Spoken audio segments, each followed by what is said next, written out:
세계와 경제를 담는 새로운 지식 플랫폼 메디치보라 진행을 맡은 민소장 민경주입니다. 함께 진행을 맡고 있는 매대표 김현종입니다. 오늘 메보라에 다시 모시게 된 IM투자증권의 이종우 센터장이십니다. 안녕하십니까? 예, 안녕하세요. 예. 자, 지난 시간에 책으로 치면 서론을 들었다면 오늘부터는 좀 본론에 들어갔으면 싶은데요. 특히 또 요즘 환율이 좀 이슈가 되고 있습니다. 요 며칠. 그래서 그걸로부터 시작해서 얘기를 한번 풀어가 보시죠. 어떻습니까? 지금 환율 문제는 어떻게 될 것 같아요? 지금 원달러 환율이 1340원을 넘었기 때문에 사람들이 굉장히 지금 불안해하고 있는 거죠. 오래전에 경험을 했지만 이제 그 외환위기를 경험을 했기 때문에 큰 어떤 위기를 경험하게 되면 그 세대가 사라질 때까지 그 경험이 계속 남는다라고 얘기를 하거든요. 일종의 트라우마죠. 그렇죠. 그 트라우마가 굉장히 가는 거죠. 그러니까 지금도 보면 이렇게 이제 뭐 1340원이 되고 뭐 1300 얼마가 되고 이렇게 올라가면 이거 혹시 외환위기 나는 거 아니야? 이런 이제 얘기를 하는데 거기에 또 하나 이제 얹혀진 게 뭐냐면 8월 20일까지 우리나라가 그 무역 적자를 보니까 연초에서부터 따져서 255억 불 나더라. 이 얘기를 한 거죠. 그러면 올해 연말까지 따지면 거기에다가 또 뭐 한 2 곱하면 그럼 500억 불인데 한 해 500억 불의 적자가 나면 이거 이대로 가면 난리 나는 거지. 이렇게 이제 생각이 되기 때문에 굉장히 지금 얘기가 많이 되고 있는 상태거든요. 최근에 왜 이렇게 그 원화가 약세인가 하는 것들을 봐야 되는데 이유는 딱 하나입니다. 달러가 대단히 강하기 때문이다라고 말씀을 드릴 수 있을 것 같거든요. 그리고 이 달러가 강해지는 거는 통화가 서로 간의 관계니까 다른 나라 통화가 약해지게 되면 달러가 강해지고 뭐 이런 형태가 되지 않습니까? 지금은 보면 다른 나라 통화가 약해지고 있는 그 요인들이 보다 더 강하다라고 봐야 되죠. 그러니까 예를 들어서 보면 유로도 그렇고 위안화도 그렇고 그런데요.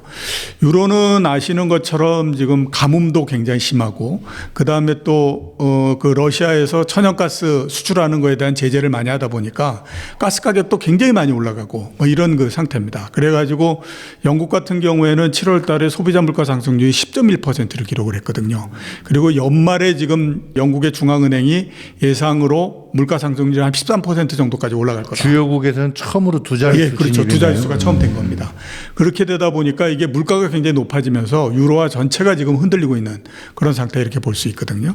그다음에 두 번째 이제 중국 같은 경우에는 2분기의 경제 성장률이 0.4%를 기록을 했습니다. 코로나19가 발생하고 그해 2분기에 마이너스 성장을 했던 걸 제외하고는 가장 낮거든요. 이 역시 이제 상하이나 또 그 베이징이나 이런 데를 코로나 때문에 좀 봉쇄라고 했던 영향도 상당히 있는 데다가 앞으로 지금 또 이제 계속해서 얘기되고 있는 게 뭐냐면 중국의 부동산 가격이 많이 떨어져서 그에 따라서 부실이 굉장히 많이 생길 거다라고 하는 우려가 굉장히 많이 생기고 있는 상태입니다. 그렇게 되다 보니까 또 위안화도 약세가 되고 있고요. 그러니까 유로화도 약세, 위안화도 약세 뭐 이렇게 되다 보니까 자연적으로 달러가 더 강해질 수밖에 없고 그 달러가 강해지는 것들이 우리나라에 영향을 미치면서 원화가 또 약해지고 이런 국면으로서 지금 계속 진행되고 있다 이렇게 봐야 되죠. 외환 보유고가 우리가 한 4,400억 달러 정도 되나요? 예, 그 정도 됩니다.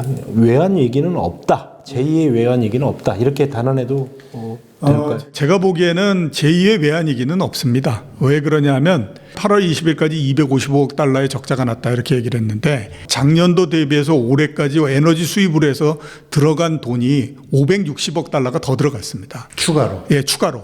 그러니까 원래 작년만큼의 에너지 가격만 들어갔다. 그러니까 한 600억 불 정도 이렇게 들어갔다라고 따지면 월마다 대략 한 100억 달러 정도씩의 무역 흑자가 나는 거였거든요. 근데 이제 에너지 가격이 상승하면서 거기에 따라서 들어가는 부분들이 굉장히 많기 때문에 그런데 지금 이제 유가도 130달러에서부터 90달러 정도까지 내려왔고요. 그 다음에 지금처럼 에너지 가격이 계속해서 높아지게 되면 이게 인류가 견딜 수가 없거든요. 그렇기 때문에 어떤 형태로든지 제가 봤을 때는 에너지 가격들이 조금씩 내려가는 그런 형태가 될 겁니다. 그러면 아마 올해 연말 정도까지도 적자가 나고 이러는 것들이 에너지 가격 하락으로 해서 수입이 조금씩 더 줄어들기 때문에 아마 그 부분에서 굉장히 많이 개량이 이게 나아질 걸로 그렇게 보이거든요. 그런 것들을 감안하게 되면 외환위기는 없을 거다라는 생각이 좀 듭니다. 사실 예전에 많은 국가들이요 수출 경쟁력을 높이기 위해서 자국 통화 가치 하락을 목표로 뒀잖아요. 근데 이제 최근에는 이 통화 가치 상승을 목표로 하고 있어요. 이걸 이제 역환율 전쟁이다 뭐 이렇게 얘기하는데 왜 이런 현상이 일어나고 있는 겁니까? 가장 큰 이유는 물가 때문에 그런 거죠. 한 뭐 1년 전 정도까지만 하더라도 물가 자체가 굉장히 안정적이었잖아요. 2% 정도 됐고 미국, 우리나라 같은 경우는 1%대 초중반 정도였거든요. 그러니까 물가는 생각할 필요가 없으니까 그러면 그 다음에 이제 굉장히 중요한 게 뭐냐면 우리가 수출을 얼만큼 해가지고 그 수출을 통해서 흑자를 많이 내가지고 그렇게 해서 성장을 끌어올릴 수 있느냐 이게 이제 굉장히 중요한 부분이었는데요. 지금은 물론 그 부분도 중요하지만 더 중요한 게 뭐냐면 물가가 돼버린 거죠. 너무 물가가 높다 보니까 그러니까 여기에서 만약에 이제 그 원화의 가치가 지금 뭐 1,300원에서 또 1,400원이 되고 그러면 수입 물가 자체가 굉장히 많이 올라가잖아요. 그렇게 되면 이게 굉장히 어려워지는 국면이 될 수밖에 없거든요. 그게 이제 대표적인 예가 독일 같은 경우인데 독일이 지금 생산자 물가가 거의 37%씩 막 상승을 하고 있습니다. 이 37% 상승하는 가장 큰 이유가 뭐냐면 에너지 가격하고 그다음에 유로화 약세 이 부분들 때문에 이제 계속 이렇게 진행이 되고 있는 거거든요.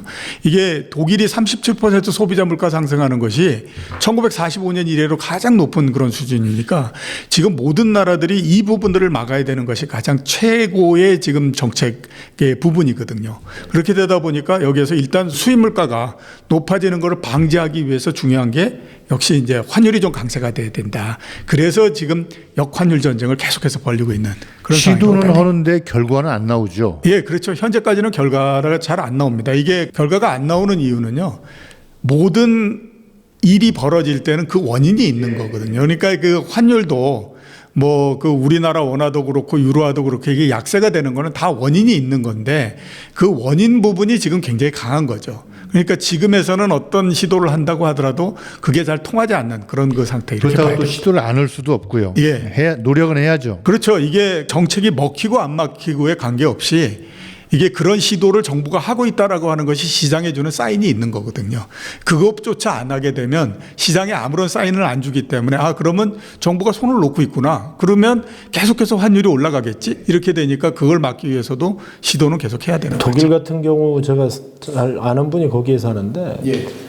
가스 사용료가 한 달에 120만 원 정도로 엄청나게 뛰었다라는 예, 거죠. 그렇죠. 사실 독일이 물가도 싸고 안정된 상황 속에 어떤 유럽에서는 굉장히 선진국 아닙니까? 예.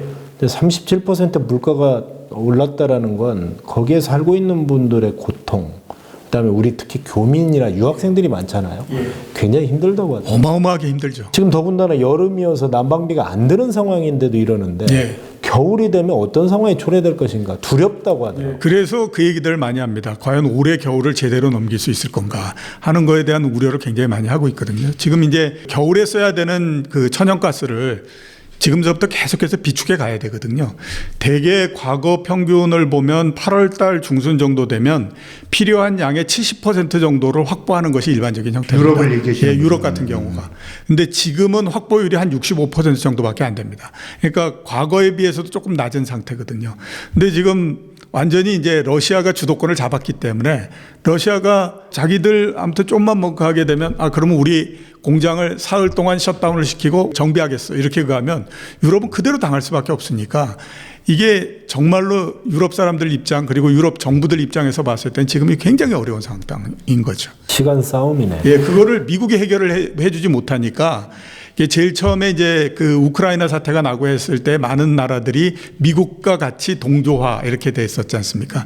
근데 동조화가 된다라고 하는 건 미국이 그 블록 내에 들어오는 나라들의 일정 부분들을 어느 정도씩 책임을 져줘야 되는 거거든요. 에너지나 이런 부분들에서. 근데 그게 안 되다 보니까 지금은 유럽을 중심으로 해서 그 블록이 계속해서 약해지고 있는 그런 상태 이렇게 볼 수 있는 거죠. 우리가 흔히 경제 위기를 얘기할 때 뭐 인플레이션, 스태그플레이션 뭐 이런 얘기 많이 하잖아요. 예. 근데 이제 재난 영화 우리 옛날에 퍼펙트 스톰이라는 영화처럼 환율이나 여러 가지 상황으로 퍼펙트 스톰이 올 것이다 이런 얘기를 경제 분야나 뭐 증권가에서 얘기하는 분들이 좀 있어요. 항상 언제든지 그런 얘기들은 굉장히 많이 했습니다. 그러니까 지금은 이제 퍼펙트 스톰이라고 하는 단어를 사용하지 않습니까? 과거에는 그거를 어떤 단어로 불렀냐면 복합불황이라고 하는 얘기를 했었죠. 그러니까 불황이 한 군데에서만 생기는 게 아니라 이것저것이 같이 생긴다. 그래서 일본 같은 경우에는 실물의 불황이 나중에 갔더니 금융의 불안으로서 같이 전이되더라. 그래서 실물과 금융이 동시에 불황이 생겼다. 해가지고 이제 복합불황 이런 얘기를 하거든요. 지금도 이제 여러 가지 안 좋은 부분들이 많이 가는데, 근데 한번 따져보시면요. 과거에도 뭐 상황이 안 좋고 경기가 안 좋고 경기가 침체되고 이랬을 때 경기만 침체되는 건 아닙니다. 여러 부분들이 같이 막 맞물려서 한꺼번에 오는 형태가 되거든요. 그러니까 옛날에도 이런 부분들이 계속 있었는데 이제 이런 조어가 만들어진 거고요. 또 하나는 이제 뭐냐면 저도 뭐 대학교 때 경제학을 하고 그다음에 이제 뭐 직장도 경제 관련해서 이렇게 쭉 하지만 경제를 전망하는 사람들을 보면요, 천성적으로 굉장히 비관적입니다. 예. 오죽했으면 경제학은 우울한 학문이다 이런 얘기도 하고 그러지 않겠습니까? 그러니까 지금 안 좋다라고 얘기하는 건 이제 이런 부분들이죠. 경기도 나쁘고 금리는 올라가고 물가는 높고 제 자산 가격은 버블이 생겨가지고 난리고 이 한꺼번에 겹쳤으니 얼마나 난리가 나겠느냐 이런 이제 부분들이거든요. 어느 정도 일리는 있고 그 다음에 또 이렇게 될 거다라고 하는 전망은 오래전서부터 계속해서 있었거든요. 근데 이제 문제는 뭐냐면 과연 그러면 이거를 견딜 수 있느냐 없느냐. 그 다음에 이렇게 해서 그냥 막 위기로 막 번져가지고 난리가 나느냐. 이제 그게 가장 큰 문제인데 아직까지는 크게 위기로서 발전할 거다라고 하는 징후는 아직까지는 안 나오고 있습니다. 그러니까 제가 봤을 때는 합리적으로 우리가 볼 때 위기로 발생하고 위기로 가가지고 난리가 난다 이거보다는 경기 침체, 경기 둔화가 과거 때보다는 훨씬 더 오래 간다. 이렇게 보고 접근하는 것이 맞지 않나라는 생각이 듭니다. 방금 말씀하신 게 좀 길게 보자. 경제학이라는 게 우울한 학문이고 뭐 요소들을 보면 다 걱정거리 투성이죠. 근데 이제 지난번에 말씀하신 대로 주식을 알려면 지식, 경험, 인간에 대한 이해가 있어야 된다. 그런 걸 바탕으로 좀 길게 보시는 분 같아요. 좀 다른 방송에서 들을 수 없는 얘기 같습니다. 그러니까 이렇게 생각해 보시면 안 돼요. 그러니까 어떤 이제 위기 상황이나 이런 것들이 온다고 하더라도 그게 아주 심각한 형태가 될 수도 있고 그냥 어느 정도 위기였구나라고 지나간 다음에 알 수 있고 이런 부분들도 있거든요. 그러니까 한번 생각해 보시면 2003년도에 카드채 때문에 문제가 굉장히 많이 생겼잖아요. 그때 그래서 우리나라 1위인 카드 회사인 LG 카드가 그때 이게 신한으로 넘어가 버리고 막 이렇게 했었는데 그 당시에는 보면 그렇게 크게 심각한 위기였다라는 생각을 안 들죠. 근데 지나놓고 보면 그것도 약한 형태의 금융위기의 형태였거든요. 그러니까 이번 같은 경우에도 이게 뭐 좀 안 좋고 이렇게 갈 텐데 그게 정말로 2008년도 미국의 금융위기처럼 엄청난 형태로서 나올 거냐.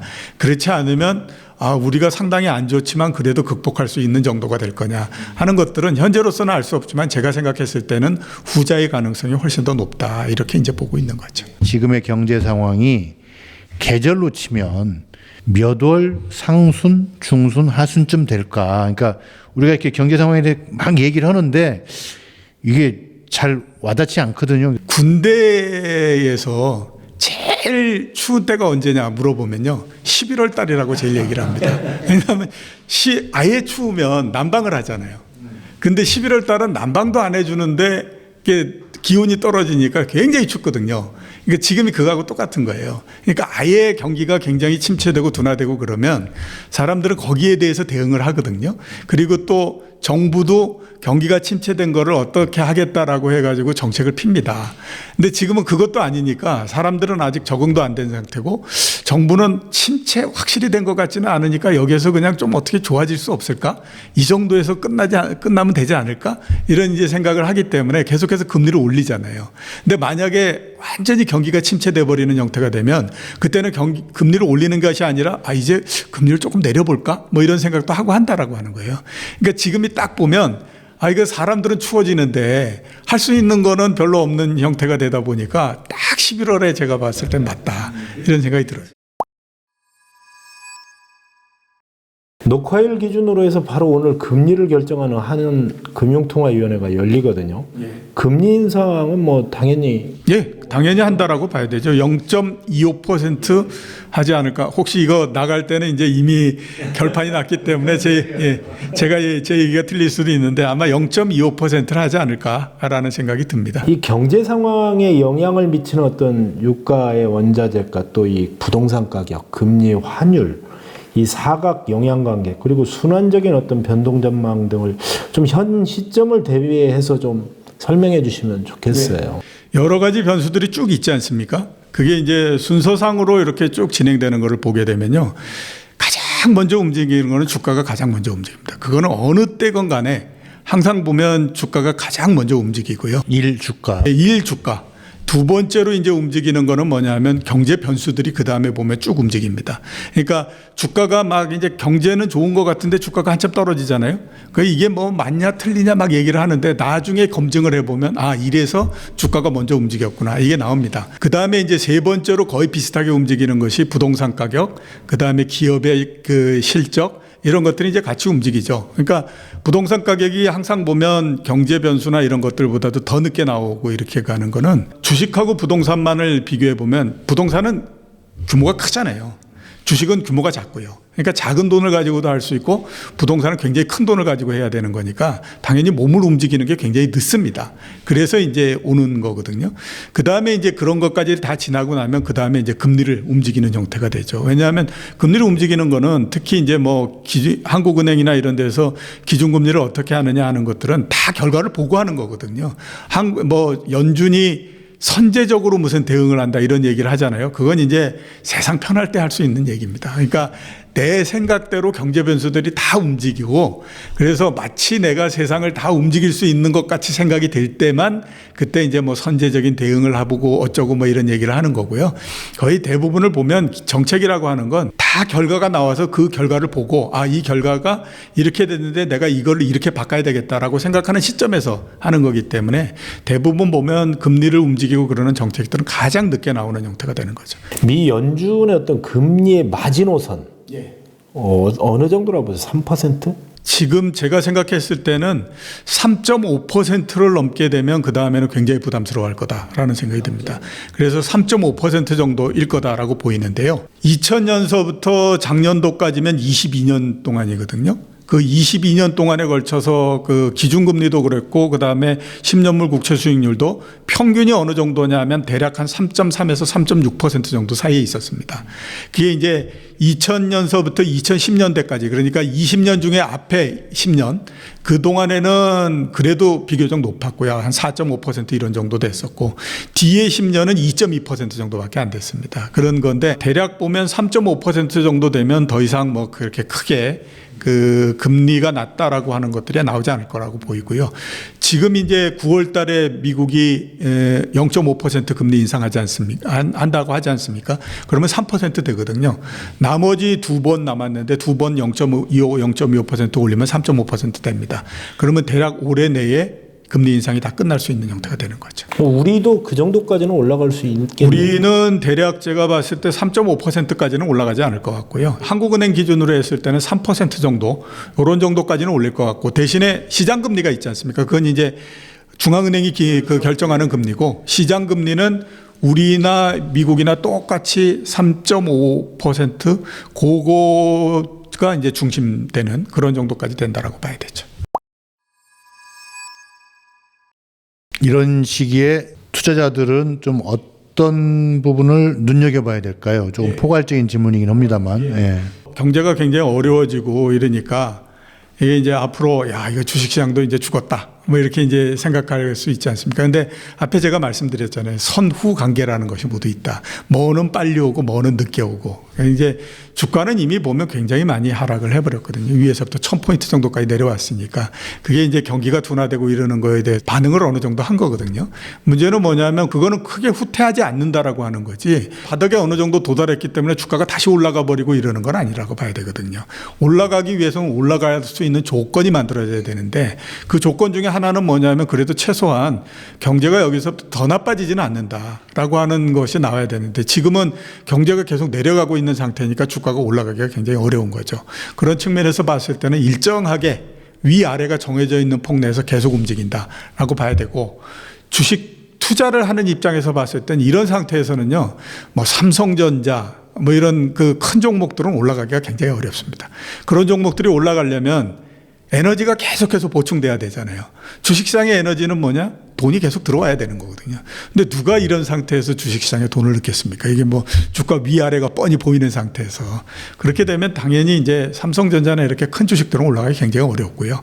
그 대신에 이제 요즘 많이 얘기하는 성장주들, 뭐 이런 것들이 굉장히 많이 올라가는 거죠. 뭐 2차 전지도 올라가고 그다음에 뭐 방산주도 올라가고 이런 걸로 해가지고 되게 이제 이게 좀 진행되다 보면 어떤 형태가 되냐면요. 주식 시장 자체는 굉장히 화려한 것 같아요. 막 올라가는 종목들 많고 많이 그 올라가는 종목들은 또 상승률도 굉장히 높고 이러는데 막상 내가 참가해 보면 또 별로 그렇게 뭐 수익도 많이 안 나는 것 같고 이런 게 되거든요. 아까 11월에 비유를 하셨는데 우리가 심지어 1월에도 가보면 고창 선운사나 여수 오동도에 동백꽃 피어 있잖아요. 그러니까 그런 거에 해당하는 이런 좀 아까 주가도 선행한다고 했지만 주식시장의 여러 종목 중에서도 또 선행하는 종목이나 업종이 있을 것 같은데 어떤 게 동백꽃 같은? 지금은 보면 이제 여러 가지가 있는데요. 우선 이제 전기차 관련한 거, 그 다음에 2차 전지 관련한 주식 이런데 전기차에서 뭐 현대차나 이렇게 굉장히 큰 주식들은 앞에서 말씀드렸던 것처럼 유동성이 들어와야 되기 때문에 아직까지는 이제 제대로 가기가 어렵죠. 그런 측면에서 봤을 때 이제 2차 전지 관련해서 소재나 부품 그다음에 또 뭐 장비 만드는 회사 이런 데가 이제 좋고요.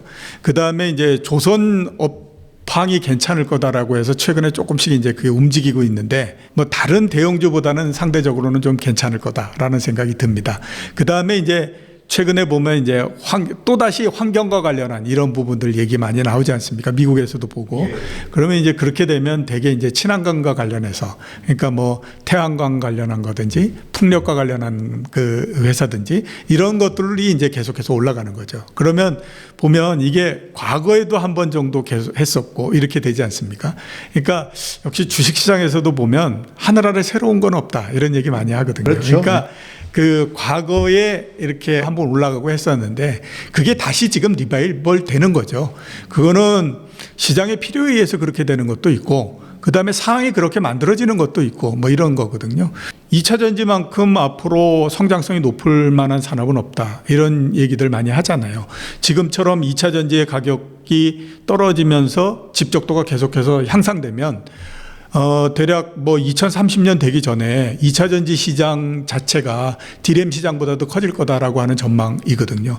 그렇게 되면 이것만큼 성장성이 높은 산업이 없다 이렇게 되니까 당연히 그거는 일정한 시간이 될 때까지 계속해서 사람들의 선호를 받을 수밖에 없는 그런 형태가 된다라고 봐야 되죠. 그래서 언론에서 태조 이방원, 태양광, 조선 2차 전지, 방산산업, 원자력, 태조 이방원 그렇게 얘기를 하는 그렇게 거죠. 간 거죠. 그래서 제가 그거 볼 때마다 야 대한민국의 조어 능력은 기자와 그다음에 증권업계가 진짜 조어 능력 뛰어나다.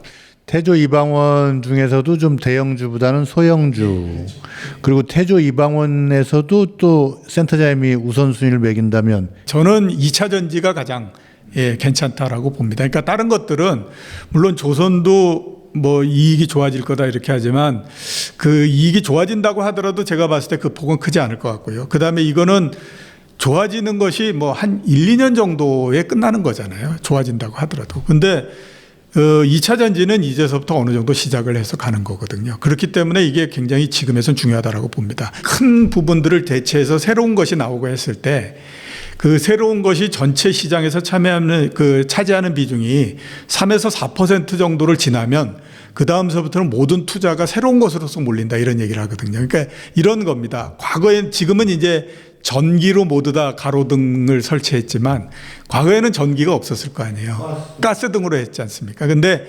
이게 전기등이라고 하는 것이 제일 처음에 나와가지고 차지하는 비중이 3%를 넘어가니까 그 다음서부터 가스등에 대한 투자는 전혀 이루어지지 않고요. 그 다음서부터는 모든 게 다 이제 전기등 쪽으로 투자가 다 이루어집니다. 자동차에도 똑같이 되는 거죠. 그러니까 지금은 대략 뭐 한 2% 정도밖에 안 되거든요. 전기차가.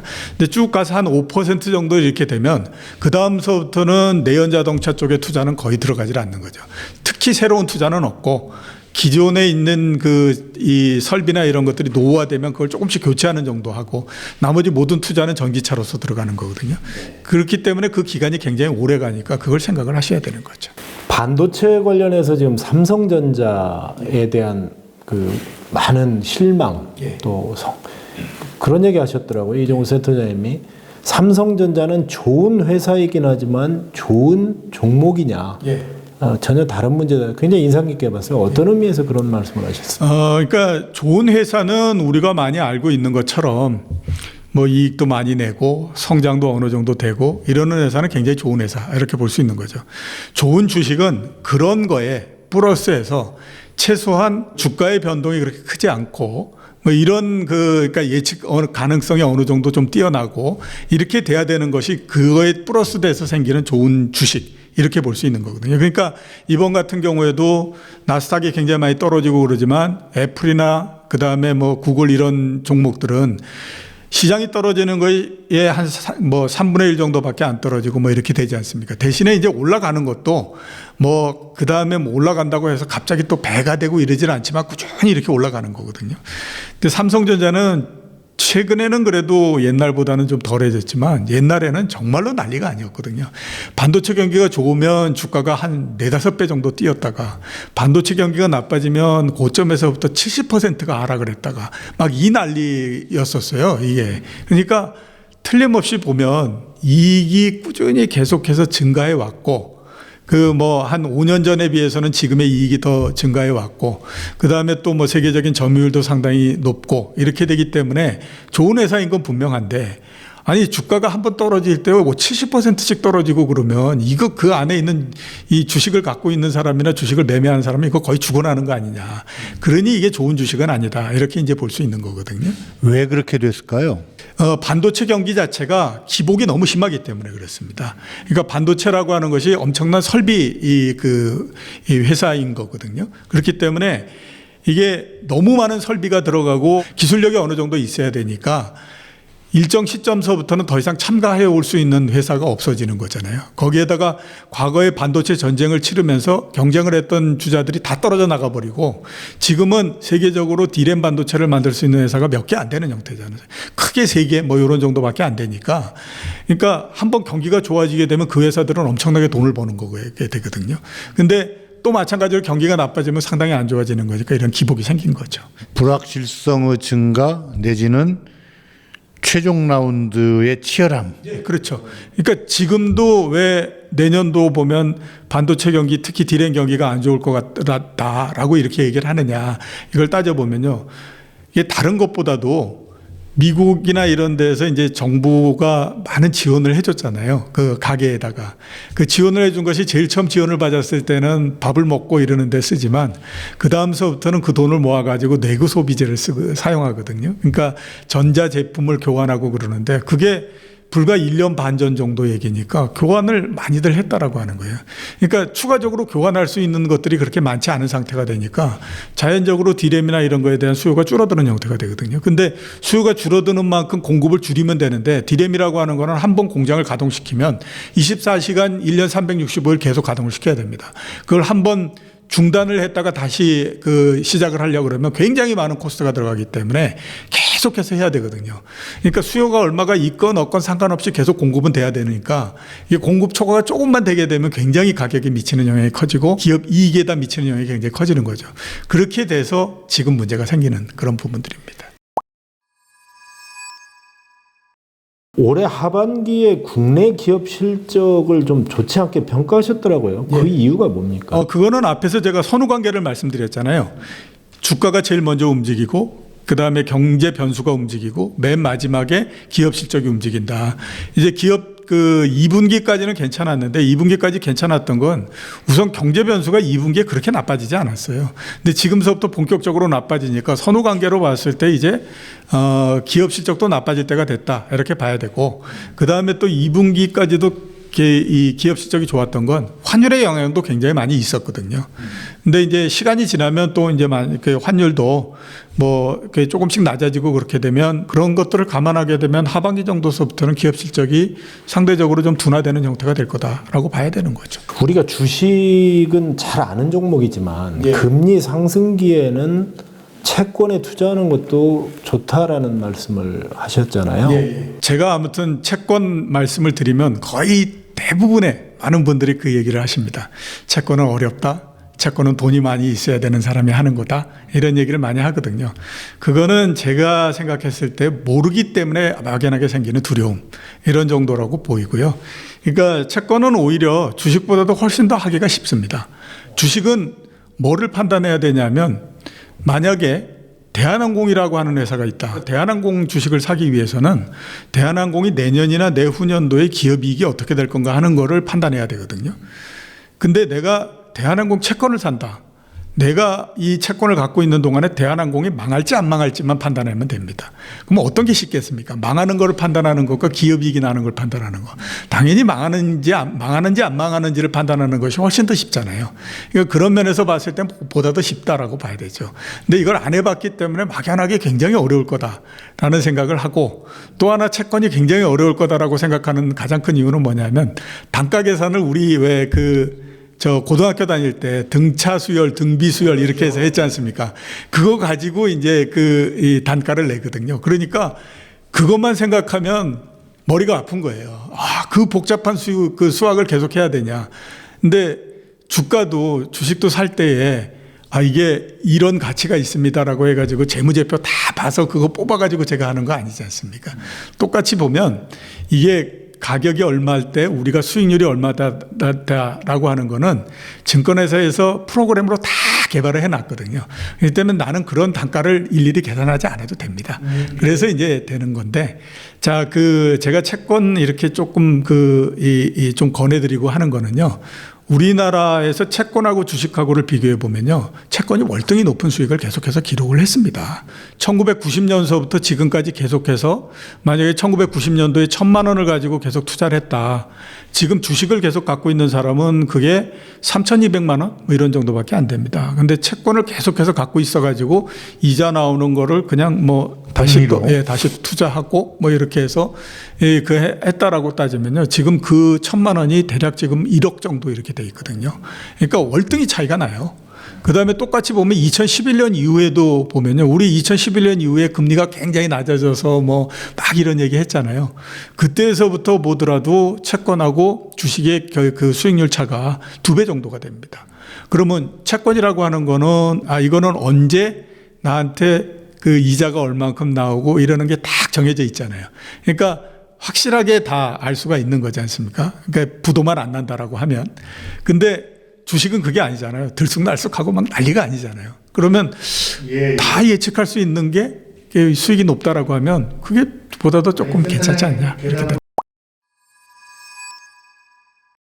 지난번에 저희 메보라에 김양희 선생님이 출연해가지고 일본 경제에 대해서 좀 걱정을 많이 했어요. 센터장님께서도 얼마 전에 일본을 평가할 때 정치에 발목 잡힌 개혁 이런 표현을 쓰셨는데, 정치가 차지하는 비중이나 역할이나 이런 것들로 볼 때 일본의 현 경제 상황을 좀 분석해 주신다면 어떻게 보시나요? 일본 같은 경우에는 오랜 시간 동안에 걸쳐서 이렇게 경제가 굉장히 안 좋았지 않습니까? 이미 경제가 굉장히 성숙돼 있는 형태가 돼버렸기 때문에 어디든지 다 그렇지 않습니까? 경제는 굉장히 성숙되면 그 다음서부터 성장률이나 이런 것들은 굉장히 약해지는 거거든요. 그 다음에 이제 정치가 문제가 있었다라고 보는 거는, 이렇게 상황이 상당히 오랜 시간 동안에 안 좋으면 뭔가 조정을 하려고 하지 않습니까? 구조 조정을 하든지 해가지고 이게 새로운 동력을 얻을 수 있도록 노력을 하고 이렇게 해야 되는데, 이제 그런 부분들이 정치적인 여러 가지 부분들에 막혀서 잘 안 된 형태가 된 거죠. 과거에 보면 이제 고이즈미가 총리가 됐을 때에, 그러니까 2000년대 초 이럴 때, 그때가 일본이 가장 구조 조정을 열심히 해보겠다라고 했던 때였었거든요. 그래가지고 일본은 우리나라보다도 워낙 관료의 이 힘이 세니까 관료를 모두 다 배제하고 구조조정을 하기 위한 기구를 만들어서 했고, 거기에서부터 여러 가지 안들이 도출돼 나와서 이렇게 하고 이렇게 됐었거든요. 그런데 문제는 뭐냐면 그게 정치권에서 번번이 막히는 형태가 돼버린 거죠. 그러니까 우리나라 족 의원들 전문성을 갖고 있는 의원을 기르자라고 하는 것에서 시작했는데, 시간이 지나다 보니까 이 사람들이 그 부처의 로비 창구가 돼버리는 형태가 된 거죠. 그러면서 개혁을 하려고 하면 여러 가지 어려운 부분들이 있으니까 이 양반들이 나서서 그런 개혁을 앞장서서 막아버리는 형태가 돼버린 거죠. 우리의 이익에 반하는 어떤 정책이나 이런 것들은 절대 의회를 통과되지 못하는 형태가 돼버리는 거죠. 그러면서 이제 정치가 완전히 경제의 발목을 잡아서 구조를 조정을 못하고 이런 형태가 돼버린 이런 게 된 거거든요. 그게 이제 그 정치가 경제를 발목을 잡는 이런 형태가 된 건데 앞으로 우리가 어떻게 될 거냐. 그걸 여쭤보려고 지금 그 질문을 던진 거예요. 예. 우리는 지금 필요한 개혁은 뭐고, 예. 그거의 저해 요소는 뭐고, 예. 이런 거에 대해서 좀 센터장님 의견을 좀 듣고 저는 우리나라에서 가장 크게 개혁을 해야 된다라고 하는 분야를 꼽아라라고 얘기하면요. 글쎄요, 저는 계속해서 기업 쪽을 본 사람이잖아요. 상장 기업을 보고. 그래서 그런지 저는 기업을 개혁을 해야 된다. 예. 그게 제일 큰일이다라고 저는 봅니다. 왜냐하면 외환위기를 지나면서부터요, 우리나라의 국부에 굉장히 많은 부분들이 기업으로 계속해서 몰리고 있는 상태입니다. 근데 그 기업으로 몰리는 그 국부를 그 기업들이 계속 끼고 있는 상태가 지금 돼버린 거거든요. 그렇게 되니까 그게 뭐 크게 재투자가 되거나 그 다음에 기업들이 굉장히 많은 이익을 갖고 있기 때문에 고용을 많이 늘린다든가 임금을 많이 준다든가 이런 형태가 아니잖아요. 외환위기 이후에 가계나 정부에 있던 부가 기업 부분으로 많이 이동을 했고, 그게 이제 이른바 소득의 불평등이나 여러 가지를 낳고 있는데, 그래서 기업을 좀 개혁을 해야 된다. 그렇죠. 지금과 같은 형태가 계속되게 되면 기업의 힘은 굉장히 세지는데 기업이 해야 되는 부분들은 안 하게 되는 거죠. 그렇게 되면 계속해서 그 기업과 가게 사이의 격차가 굉장히 벌어지는 형태가 되기 때문에 이게 나중에 가게 되면 경제에 굉장히 큰 문제가 될 수밖에 없다, 이렇게 보이거든요. 그래서 지금은 뭐 그 방안이 잘못됐다 뭐 이렇게 얘기하지만, 저는 그 이전에 문재인 정부가 들어서기 이전서부터 제가 계속했던 얘기는 뭐냐면, 우리가 기업이 가지고 있는 소득의 일정 부분들을 가계로 이전시켜주는 형태가 돼야 된다. 그렇지 않으면 우리나라 경제가 이게 나중에 가게 되면 진짜로 위험해진다. 왜냐하면 소비가 뭐 우리가 수출을 많이 한다고 하더라도 내수 소비가 이렇게 해서 계속 줄어들어 버리는 형태가 되면 기업 자체도 굉장히 어려운 형태가 될 수밖에 없다, 이런 생각을 하고 계속 얘기를 했었는데요.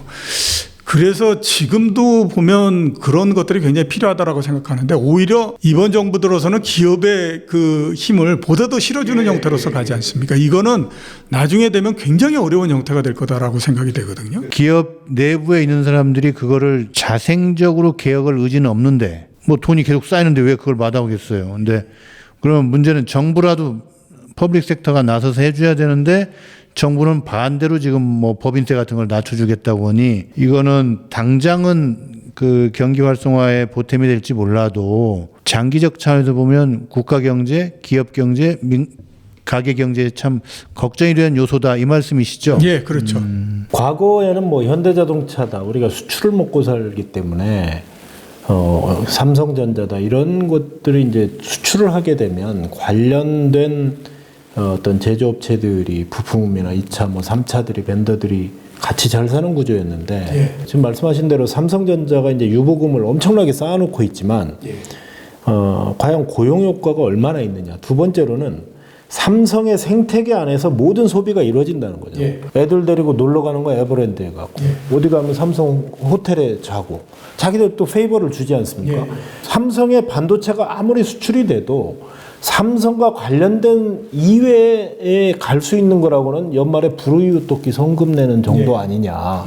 저는 이게 주식시장을 계속 봤으니까 그거를 가지고 한번 말씀을 드리게 되면요. 우리나라에서 재벌이라고 얘기하는 이제 이런 대기업들, 이런 데가 그 경제 전체에서 차지하는 비중은 과거하고 비교했을 때 조금 더 커지고 뭐 이런 형태가 됐지만, 주식시장에서 차지하는 비중은 계속해서 낮아지는 형태가 되고 있거든요. 그거는 왜냐하면 이게 우리나라의 재벌 회사들이 주력으로서 갖고 있는 여러 가지 그 산업들, 이런 그 기업들, 이런 것들이 이제 올드 패션이 돼버린 거죠. 산업 체인지가 그렇죠. 산업 체인지에서 이미 거죠. 이제 넘어가고 있는 산업 쪽에 이게 비중이 굉장히 커져 있는 상태가 되니까 변화를 쫓아가지 못하는 형태가 되는 거죠. 그런데 문제는 뭐냐면 이 양반들이 회사를 만들고 그 다음에 돈을 본격적으로 벌고 그랬던 기업들이 있는데, 그 기업하고 앞으로 우리가 주력으로서 삼고 그다음에 우리 경제에서 앞으로 커지고 해야 되는 기업들하고 생태계가 안 맞는 거예요.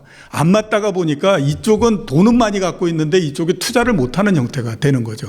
그렇다 보면 나중에 어떻게 되냐면 돈은 굉장히 많이 갖고 있는데 결국에 보면 뭐 새로운 산업이나 이런 것들이 올라오지 못하면서 계속 약해지는 형태가 되는 거거든요. 이게 지금 가장 본격적으로 나타나는 모양이 뭐냐면 일본이 그런 형태인 거잖아요. 대신에 미국 같은 경우를 보시면요. 20년 전에 미국의 주식시장을 지배했던 회사와 20년 후에 지배하고 있는 회사는 완전히 다릅니다. 또 1980년대에 그 지배했던 회사, 2000년대에 지배했던 회사, 2020년대에 지배했던 회사, 이게 완전히 또 다르거든요. 그러니까 그만큼 보면 미국 경제는 그 탄력이 있기 때문에 지금 이렇게 된 거고, 일본 같은 경우에는 그렇지가 않잖아요. 우리나라가 이대로 한번 간다고 생각해 보세요. 그렇게 되면 앞으로 한 10년 후 정도 됐을 때 지금의 주력이 되고 있는 이 대기업들 이런 데는 그냥 어떻게 보면 돈은 굉장히 많이 갖고 있는데 이게 그 성장이나 이런 것들에서는 굉장히 약해져 버리는 형태가 되고, 그거는 국가 경제 전체적으로 굉장히 안 좋은 형태가 되거든요. 아니, 말씀 들어보니까 정말 공감합니다. 그러니까 미래 투자 재원이 젊고 도전적인 기업들이나 개인들에게 주어져야 되는데 그냥 수비적이고 뭐 재래업종 하는 기업체 창고에만 쌓여 있으면 이거 사회적으로 국가적으로 큰 문제다. 그리고 그거는 주식시장 말씀하셨으니까요. 주식시장에도 똑같이 적용이 되는 부분입니다. 예를 들어서 보면요. 포스코 같은 경우가 작년도에 기업이익이 굉장히 많이 났거든요. 근데 주가는 과거에 가장 높았을 때 절반밖에 안 돼요. 앞으로 보면 계속 더 그런 형태가 될 거예요. 지금 우리가 투자를 해야 되는, 그러니까 주식 투자를 해야 되는 회사는 그래서 한 10년 정도 갖고 간다. 한전이나 포철 뭐 이런 회사들에 투자하면 안 된다라고 하는 거예요. 오히려 그냥 어떻게 생각하면 지금은 적을지 모르지만 앞에서 말씀드렸던 2차 전지를 하든지 뭐 이런 회사들 같은 경우에 투자하면 그게 나중에 계속해서 이익이 되는 거니까 그걸 한번 생각을 하셔야 되는 거예요. 장강의 뒷물결 기업에 돈이 가야 된다. 그래서 앞물결을 좀 잘 대체할 수 있도록 돼야 된다. 자, 2022년도 하반기 주식 투자자들은 어떻게 해야 됩니까? 앞에서 제가 말씀드렸던 것처럼 주식시장은 일정한 폭내를 벗어나지 못합니다. 그러니까 떨어지는 것도 2300포인트에서 크게 떨어지지 않고요. 올라가는 것도 2600을 크게 올라가거나 이러지 못합니다. 이 힘이라고 하는 것이 한번 발산을 했으면 다시 힘을 쓸 때까지 힘을 저축을 해야 되잖아요. 그 저축 기간이다라고 봐야 되거든요. 그렇기 때문에 우선 제가 먼저 당부드리고 싶은 거는 뭐냐면 코로나19 이후에 기억을 좀 잊어라 라고 하는 걸 먼저 말씀드리고 싶어요. 그때처럼 이렇게 쭉 올라가고 그러는 거 아니니까 이제 변화한 환경 속에서 적응을 해야 되고, 그러기 위해서는 나는 무슨 뭐 얘기하지만 성장주 이런 거 잘 모르겠어 라고 하는 사람들은 코스피가 2300 부근까지 떨어질 때까지 기다렸다가 그때 정도 되면 용감하게 한번 사시고요. 그게 아니면 앞에서 제가 말씀드렸던 뭐 2차 전지를 비롯해서 이런 성장주에다가 투자를 하셔가지고 계속 가시면 그게 오히려 나중에 가면 이익이 될 거다, 이렇게 보입니다. 결국 비정상은 항상 정상을 향해서 간다 늘 말씀을 하시는데 정상이 빨리 오길 바라지만은 이 낙관적이지만 않은 어떤 경기, 경제 이런 상황 아닌가 이런 생각이 들고요. 혼란의 시기일수록 알아야 살아남는다 이런 말을 실감하게 됩니다.